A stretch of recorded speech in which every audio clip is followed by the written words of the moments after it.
It's really hard to explain just the excitement people have around this event. You know, people have been waiting 10 plus years to get into this race. You feel that out there. Everyone who lines up at the start line, regardless of if they're gonna win or finish last, they're all gonna try their best because they all know that this might be their one and only shot to run this race.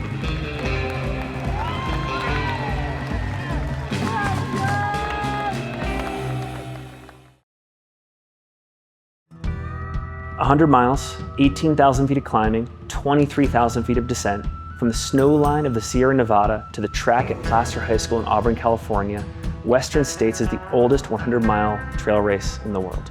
In 1973, Gordy Ainsley's horse went lame during the Tevis Cup equestrian ride, forcing him to drop out. The following year, he returned and completed the route on foot in 23 hours and 42 minutes. It was then that the sport of 100-mile ultra-trail running was born.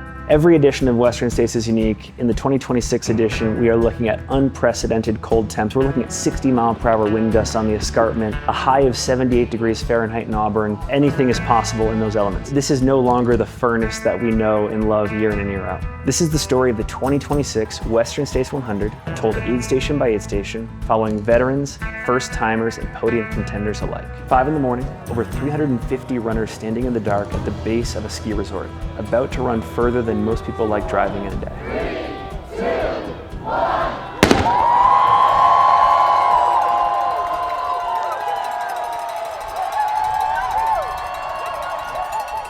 The longest climb of the day happens in the first hour. 2,500 feet of vertical gain straight from the gun, topping out at Emigrant Pass, nearly 9,000 feet above sea level, most of it in single file. Whilst it's cold and the athletes haven't started sweating yet, at 6,200 feet above sea level, they're losing water with every breath. The cold, dry air at altitude roughly doubles your respiratory losses compared to sea level. Your body doesn't register it because it's not hot, so there's less thirst cues. Fluid deficit can start building before the gun goes off. That's why the top athletes preload with a high sodium drink. It pulls water into the bloodstream and gives them a buffer before the first climb. Like, the high country is not California carpet. Like, there's a good amount of climbing, there are rocks, the trail is tight. So I think that is something that people underestimate sometimes. Started the morning with this 4-mile climb up to the top of the escarpment. It's an amazing high point of the course. Altitude-wise, you get to see the sunrise over Lake Tahoe, which is pretty incredible. But I also feel like, especially if you're at the front of the pack, there's a tendency to go out really hard. You don't want to get dropped right at the beginning. There's a little bit of a like, who's over the escarpment first? You've got all that crowd energy. The first 50K especially has some pretty rough trail and parts of it where you're like, this is the course? Like, this is the famous Western States course? Robinson Flat, mile 30. Named after Captain M. Robinson, who ran a summer cow camp here during the 1852 gold rush. 125 years later, in the first running of the event, nearly half of the field had dropped by this point in the race. It was 9:26 was supposed to be the ETA, but I think it'll be more like 1/4 yeah. It's a little crazy. Yeah.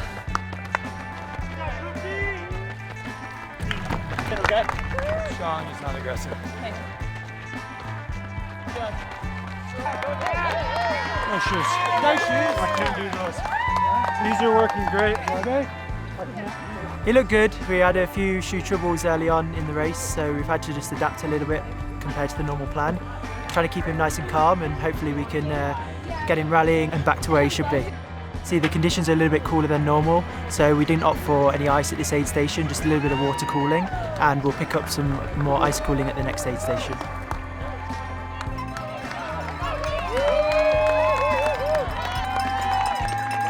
Alright, Lottie's just come through Robinson. She's all on track with her nutrition. She just had a full 90 gels since she got out of Duncan with the guys. Super quick transition. It's getting quite hot now, so we're on to cooling strategies, and we'll see her again in Michigan Bluff.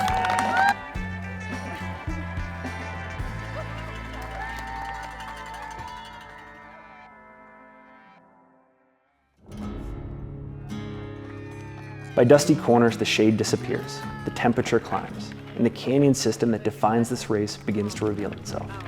So we see more medical casualties, obviously, when it's hot. Maybe some dehydration, maybe some heat exhaustion, maybe some rhabdo, maybe some hyponatremia. So those are like the big things that we look for, but in a race like this, they all start to kind of like merge together. and it makes it a lot more complicated to deal with. Hyponatremia, which literally means low blood sodium. Usually you get that when you drink far more fluids and you dilute the sodium. And so why is that catastrophic? Is because it makes all the cells swell. And if your brain swells too much, it can push your brainstem out and people die. So most of the sodium loss that would require replacement comes through sweat. So if you know your sweat sodium output, it's easier then to predict how much sodium that you're going to need. It's really what you need to individualize so that gets you to the finish line so you don't run into problems like hyponatremia. At this point in the race, sweat rates are rising. Sweating can easily exceed 2 litres an hour. For a runner with a high sweat sodium concentration, say 1,200 milligrams per litre, that's 2.4 grams of sodium leaving the body every single hour. If they're not actively replacing a significant chunk of that, this deficit can be detrimental. And heat illness, again too, if your body temperature goes above 104, 108, you know what that starts to do is it starts to like cook your organs and it causes some clotting. What's amazing here is like people's ability to cool themselves off in this race is really quite spectacular. We're here at Michigan Bluff. This is the mile 55 aid station. It's a crew spot, so there's a lot of people here. It's also the spot where I got a little separation last year from Chris Myers and came through here leading the race. So it's exciting to see Hans, Poopy, and Jim in a tight pack right now. 100% the course record's going down. Even though it's colder, I think it's almost never too cold to be doing some sort of cooling strategy. You can probably get away with a little less and travel a little lighter, run a little faster because of that, but you still have to take care of yourself and there's still a long way to go from here. You see everything from the vest swaps, you see the kiddie pools filled with ice at Michigan Bluff, you see people getting in them in the middle of the race, a lot of cooling techniques. I do feel like in general people are getting very dialed.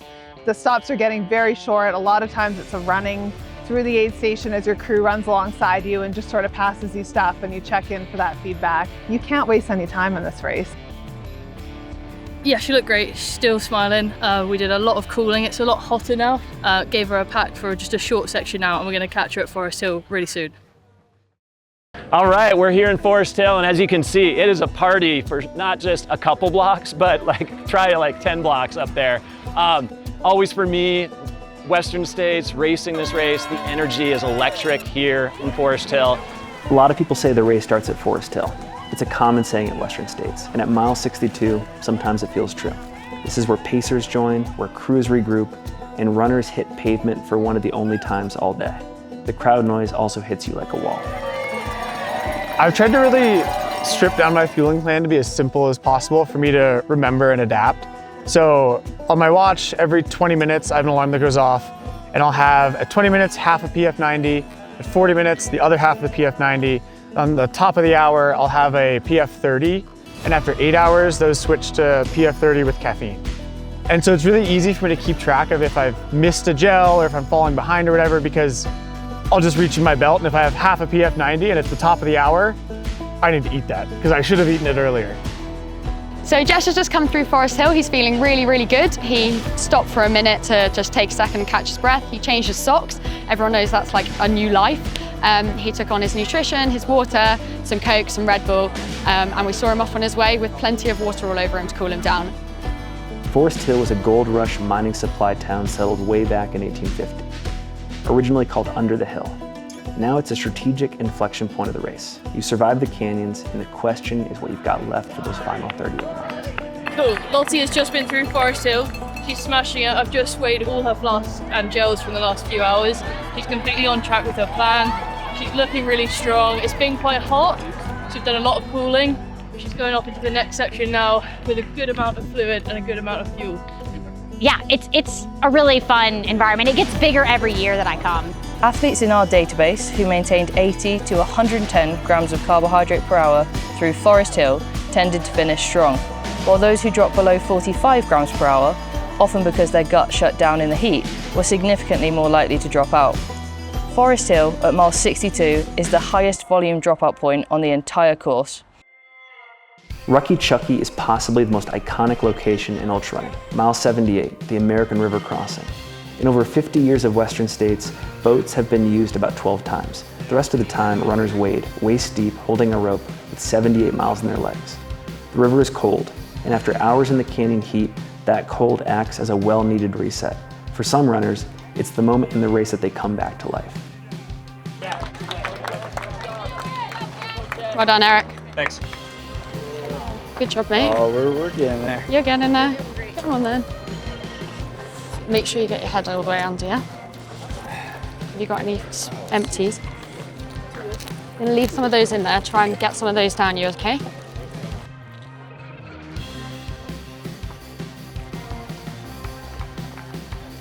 The river is the single biggest cooling intervention on the entire course. It lowers skin temperature rapidly, begins pulling core body temperature down, and research shows it may help restore exercise capacity in the heat. Okay, Anthony just through the river crossing. He's had a rough section, a little bit of walking. We're going to balance some heat problems that he might be experiencing. Full dunk in the river, so hopefully a good reset. He's got last year's champ pacing him, and morale's pretty high. Legs are just getting pretty sore, just like everybody else.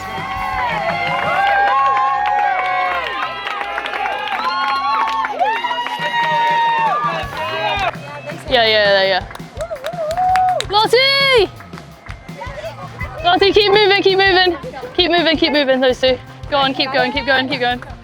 Very quick moving pit stop through Rucky Chucky, her submerging herself, just like that. Yeah, she's looking good. I'm glad this river crossing came now, because it is so hot down here. Hotter than maybe anticipated from the weather forecast. The types of pain and suffering that happen during the race there's so many different kinds. Like there's the mental pain of just like, this is kind of a stupid thing I'm doing. Why am I out here in the heat running 100 miles? And like convincing yourself that what you're doing is worth doing and important and that it's going well.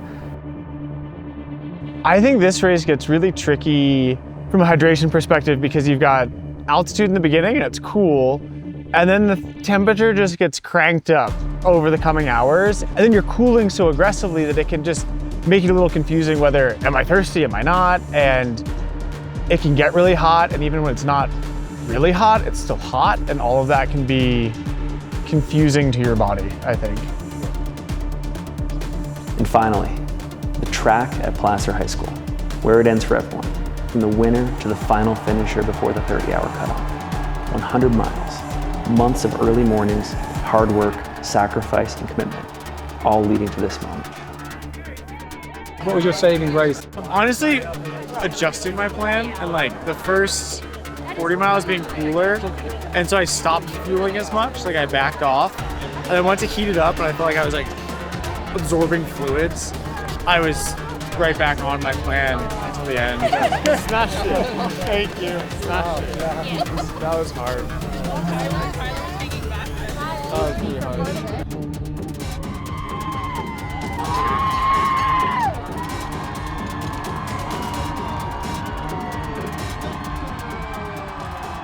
It was such a fast day for everyone. We were really racing from the gun. It was really cool because it was such a competitive race that at any point during the race you're like amongst such good company because everyone's a crusher.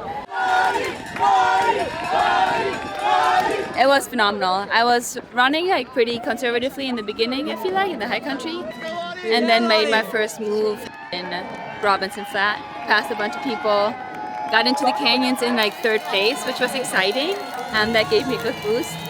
And then it was kind of like really like trying to go for podium, but at the end of the day, my legs got a little tired and ended up finishing fifth, which I'm super happy with in a historically fast time. So no complaints.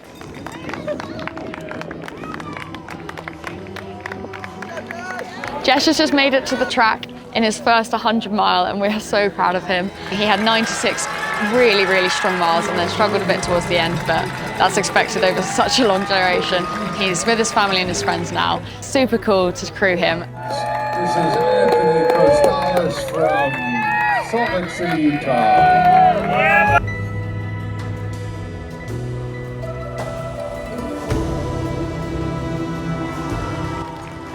States this year was different than I anticipated, right? I was prepared for hot. I love hot. I was really proud of myself for continuing even when it was harder and harder. And I finished within less than 10 minutes off my goal pace, so I was pretty stoked.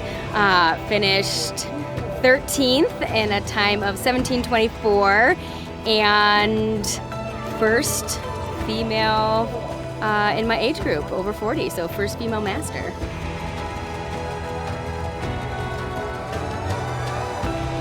Golden hour and the community around the event is just like huge here, and we race whatever it is, 14, 15 hours, and then coming back that next day to see the back end of the field finish and the last people to cross the line. I think it's just super special when you actually get to see, you know, the people that you started with are all out there achieving their own goals and yeah, just trying to make it the best they can. Everyone puts the same effort in, 100%. Let's go. Thank you so much. You gave me so much confidence. Yes. It was just like, you know, the stuff, the plan. I mean, I had the training with James, yeah, of course, but then I mean, I felt confident. I felt in control. So thank you. I appreciate it so much. I think that this is probably the ideal representation of our sport. There's a big celebration for the people that are pushing the boundaries of performance, but also anybody that can make this pilgrimage and kind of go through all the cycles of the hero's journey. Like, this is the hour where all that comes to fruition.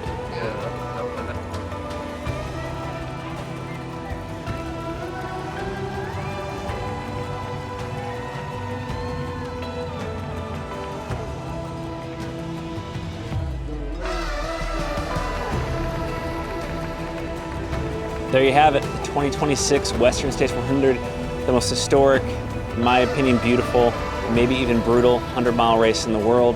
Congratulations to the winners on the men's side, Vincent Bouliard, on the women's side, Jennifer Lichter. Every single year, this race proves the exact same thing, that the margin between finishing strong and falling apart, it can come down to the smallest things, nutrition, the weather, pacing. That's what makes our sport of 100-mile racing so exciting.